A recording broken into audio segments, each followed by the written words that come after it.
Votre invité aujourd'hui dans la grande interview en direct sur Boursorama, c'est le président de Jouet Club, Jacques Baudot. Bonjour. Bonjour. Merci d'être là avec nous. Joyeux Noël. Enfin, en même temps, non, pas si joyeux que ça parce que, tiens, il y a plein de choses qu'il faut qu'on voit ensemble. Mais c'est un début de semaine, hein, Bruno Le Maire, notre ministre de l'économie, qui a qualifié la mobilisation des Gilets jaunes sur l'économie, l'impact que ça avait sur l'économie, de sévère et de continu avec des annonces qui font bondir, des pertes ou des manques à gagner de chiffre d'affaires en baisse, donc de 30 à 70% sur 3 semaines. Chez vous, vous avez dû faire les calculs, j'imagine, à combien s'élève ce manque à gagner, ces pertes en pourcentage, en euros ou les deux en général? Alors, qu'est-ce qu'on peut dire? Aujourd'hui, on peut dire que le résultat du fin novembre, on est à moins 5% pour Jouet Club. C'est pas si dramatique que ça, pas 10, non, mais c'est un ensemble. C'est un ensemble, moins 5, c'est sur l'ensemble des magasins. Là où les magasins sont les plus… Voilà, on voit celui-là, le magasin de Paris, de oui. Paris, à côté de Boulevard des Capucines, c'est ça, non? Exactement. Celui-là, il a été, j'imagine, beaucoup plus impacté que 5% de base de chiffre d'affaires. Effectivement, parce qu'en fait, ce qu'il faut savoir, c'est que nous, on est une coopérative. On a 300 magasins en France et 200 donc, patrons, 200 coopérateurs. Ces gens-là, donc, ont chacun leur magasin, chacun leur investissement. Et effectivement, suivant les zones, suivant les endroits, on va avoir des disparités. Celui de Paris, d'ordre de moins 10%. Il faut savoir, c'est qu'on avait bien démarré la saison. C'est pas si dramatique, moins 10%, c'est dramatique parce que vous étiez en croissance, je crois, avant. Exactement, avant on était en croissance. Donc, mais moins 10, finalement, ça paraît pas… Quand on entend les chiffres du ministre, moins 30, moins 70, vous en sortez bien, finalement? On est assez content. Je pense qu'il y a des disparités dans le réseau, il faut le savoir. On a des magasins qui pointent jusqu'à moins 30.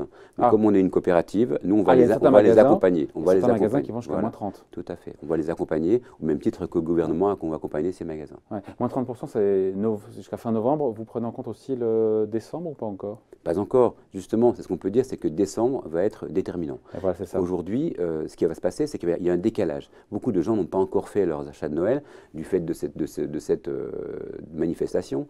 Ils ont décidé d'attendre. Ils n'avaient pas l'esprit à ça aussi. Donc on sait qu'il va y avoir un décalage et qu'on va réussir à faire notre saison sur le mois de décembre. Donc un manque à gagner qui, j'espère pour vous, sera évidemment rattrapé. Exactement. Certains disent que c'est une perte sèche si finalement les gens ne viennent pas chez vous mais vont chez Amazon ou sur un autre site. Non, mais vous voyez le truc aussi. Tout à fait. De plus en plus de Français, il y a un sondage qui montre que 43% des Français aujourd'hui déclarent que pour leur achat de Noël, ils vont aller ils vont privilégier le commerce en ligne. Et là, on se dit que c'est Amazon qui se frotte les mains. Et peut-être aussi votre site, au passage d'ailleurs. Voilà, le commerce en ligne, c'est pas qu'Amazon. Oui. Donc nous aussi, on a un site internet et on propose donc la livraison à domicile et on propose également la livraison avec le retrait en magasin. Donc là, les gens qui veulent souvent, ça a été vraiment un élément qu'on a vu déterminant par rapport à ce mouvement, c'est que les gens ont passé sur notre système de drive retrait en magasin. Donc ils ont passé leur commande et sont venus chercher dans la semaine où il n'y avait pas de manifestation. Et donc vous avez observé un pic de commandes sur votre site. Exactement. Un report, il y a eu un report Exactement. Donc ça nous permet d'être positif. Et c'est vrai que quand on parle de ce report sur Internet, on l'a senti aussi sur notre site Internet et sur le Drive. Ouais. Le manque à gagner, selon la Fédération française des industries de jouets puriculture, le manque à gagner se monte à, j'ai vu le chiffre, 120 millions d'euros pour l'industrie du jouet sur les 3 derniers week-ends. À vous écouter, c'est comme si vous n'étiez finalement très peu impacté. On est peu impacté, mais l'industrie du jouet, c'est aussi les fabricants. Les fabricants, il faut savoir que c'est vrai qu'il y a peut-être aussi, ce qui se passe, c'est que les hypermarchés, tout ce qu'il y a donc les alimentaires, ils ont un peu stoppé leurs commandes, stoppé les livraisons. Ce qui veut dire qu'aujourd'hui, ils ne vont pas recevoir la marchandise et nous, on va récupérer les clients qui vont avoir besoin de venir acheter des jouets. Et le gros du marché de Noël, c'est toujours le mois de décembre. Ah oui, la fin d'année, c'est un moment crucial. Un tiers des ventes, je crois, se fait, entre guillemets, se joue en décembre. Exactement. Le tiers de votre activité se joue en décembre. Et là, on se dit que votre enseigne, comme d'autres, ne pourra pas se permettre d'avoir encore des week-ends de même nature avec ces scènes de guerrière urbaine, non? On est d'accord. Mais je pense que ça va. D'abord, j'espère que ça va s'arrêter ou diminuer. Et ce qu'on constate aussi, c'est qu'il y a un report dans la semaine, c'est-à-dire que les gens prennent leurs précautions et ils viennent plutôt en fin de semaine, le mercredi, jeudi, vendredi. Et le samedi, effectivement, il y a un petit peu de perte, mais sur l'ensemble de la semaine, on arrive à maintenir nos chiffres. À compenser, mais pas compenser intégralement, on l'a compris. Pas tout à fait intégralement, mais… Et puis il reste 3 samedis, encore une fois, avant Noël. Exactement. Tout n'est pas perdu, même si le samedi qui vient là a l'air assez compromis. Il y a un élément très important. Aujourd'hui, cette année, Noël est un mardi. Étant donné que Noël est un mardi, les gens décalent leurs achats, ils pensent qu'ils ont le temps. Ça, c'est sûr que c'est mécanique. On a déjà vu ce phénomène en 2012, où il y avait le Noël qui était le mardi, et le décalage des achats avait été du même sorte qu'aujourd'hui. Là, on a les gilets jaunes en plus, mais je pense que ça va nous impacter, mais pas autant que, je dirais, ce qu'on peut annoncer dans ce qu'on vous a dit tout à l'heure comme chiffre. Ouais. Il y a cette légende urbaine, Jacques Baudot, qui dit que plus on se rapproche de Noël, plus les cadeaux ça coûte cher, plus les jouets ça coûte cher. C'est vrai ou c'est pas vrai ça? Alors, c'est pas une légende urbaine, c'est une légende urbaine pour certains, mais pour Jouet Club, nous on communique toujours, le prix on le garde jusqu'à Noël. Donc on a un prix qu'on détermine à partir du 5... Ils disent tout ça, non? Ah non, ils disent pas tout ça, on est les seuls à le faire. Vraiment? C'est sûr, oui. On est les seuls à le faire et Jouet Club donc, le revendique depuis plusieurs années. Donc le catalogue qu'on aura feuilleté comme ça tranquillement en octobre-novembre, exactement, dans le magasin. Jusqu'au 31 décembre, jusqu'à Noël, vous avez le même prix. Et pourquoi est-ce qu'ils font ça, vos petits concurrents alors?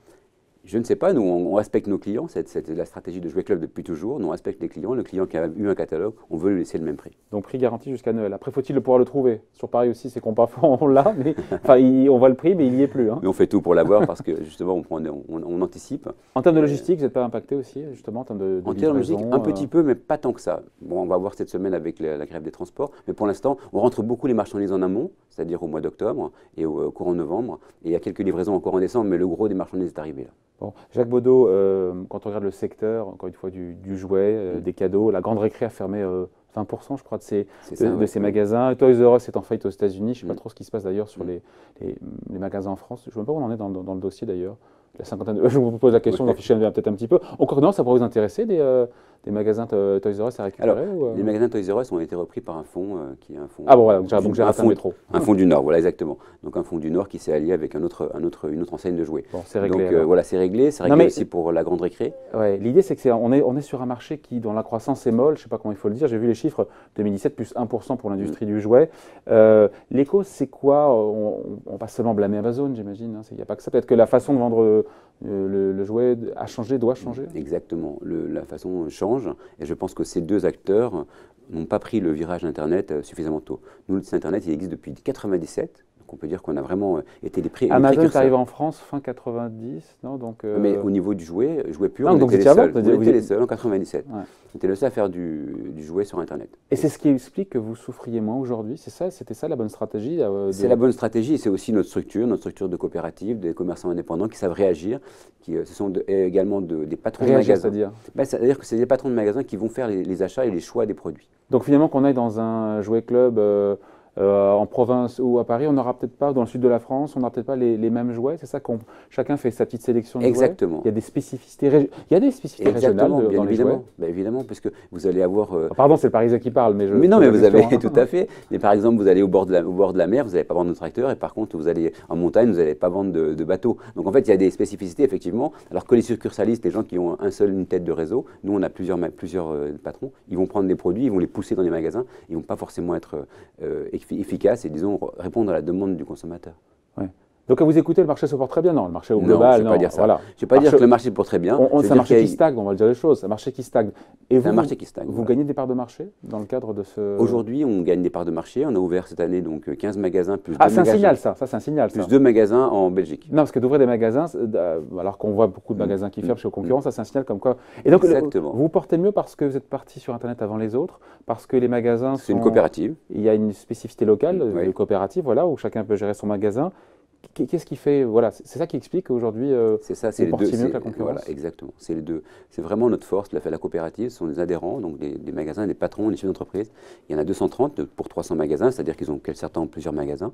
Donc ces gens-là sont au plus près de leurs clients, connaissent bien leurs clients, connaissent leur marché, sont actifs au niveau local. Et donc ça permet vraiment d'avoir une spécificité. Ouais. Mais dans la façon de vendre du jouet, qu'est-ce qui a changé? Qu'est-ce qui doit changer? Dans la façon, encore une fois, du côté producteur, pas du côté consommateur, on peut en parler aussi, parce qu'effectivement, d'abord, on va tous sur Internet regarder un peu les prix, ce qui existe et tout, mais dans la façon de vendre, qu'est-ce qu'il y a? Il faut événementialiser le magasin, Exactement. je sais pas. Alors là, on travaille sur un concept qui va être développé en 2019.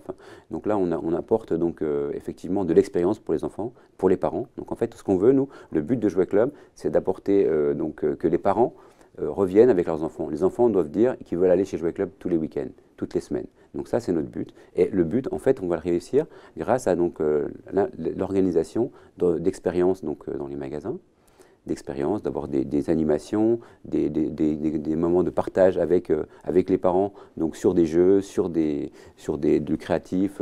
Donc ça, c'est vraiment très important. Et puis après, donc, apporter des produits différents aussi. Nous aussi, ce qu'on peut faire, c'est qu'on apporte des produits différents du fait qu'on a donc une quinzaine de personnes qui vont dans toute la France, dans toute l'Europe et même dans le monde entier. Ce sont des patrons de magasins qui connaissent les clients, qui connaissent les enfants et qui vont choisir les produits partout pour dire ça va correspondre à ce que le client attend. Est-ce que l'enfant veut? L'enfant, c'est le centre de notre préoccupation. Ouais. Avec l'idée quand même que tout se passe en amont, sur Oui. Internet. Et là où j'ai vu les chiffres, c'est assez intéressant. En 2012, 14% des jouets étaient achetés en ligne. En 2017, c'est 2 fois plus, c'est 27%. Exactement. Est-ce que ce qu'on vous avez perdu en magasin, vous l'avez regagné sur votre site? Non, a priori non. Malgré tout, il y a la déperdition qui est partie chez la concurrence, chez Amazon. Effectivement. Donc on a, Comment on lutte contre Amazon? On ne lutte pas contre Amazon. Aux États-Unis, vous avez vu que la moitié du commerce en ligne passait par Amazon, c'est dingue. Exactement, mais en France, on est différent des États-Unis. Et ce qu'il faut savoir, c'est qu'Amazon, c'est un acteur du marché, mais c'est un généraliste. Nous, on est des spécialistes, on est des magasins de jouets 6% du marché du jouet, à lui tout seul, Amazon en France, 7e plus gros vendeur de jouets en France, Amazon. C'est vrai. Mais nous, en fait, on résiste avec ça, on résiste avec notre modèle différent, et avec notre magasin, avec le nouveau concept, on va encore accélérer ce mouvement. Bon voilà, eh bien, écoute, en tout cas merci d'avoir été notre invité Jacques Baudot, président de Jouet Club, et puis en espérant que les prochains week-ends se passent bien. On y croit, on va faire un bon Noël, c'est sûr. Merci d'avoir été avec nous. Donc Merci Jacques beaucoup. Baudot, tu es l'invité de la grande interview en direct sur Boursorama. Merci. Merci.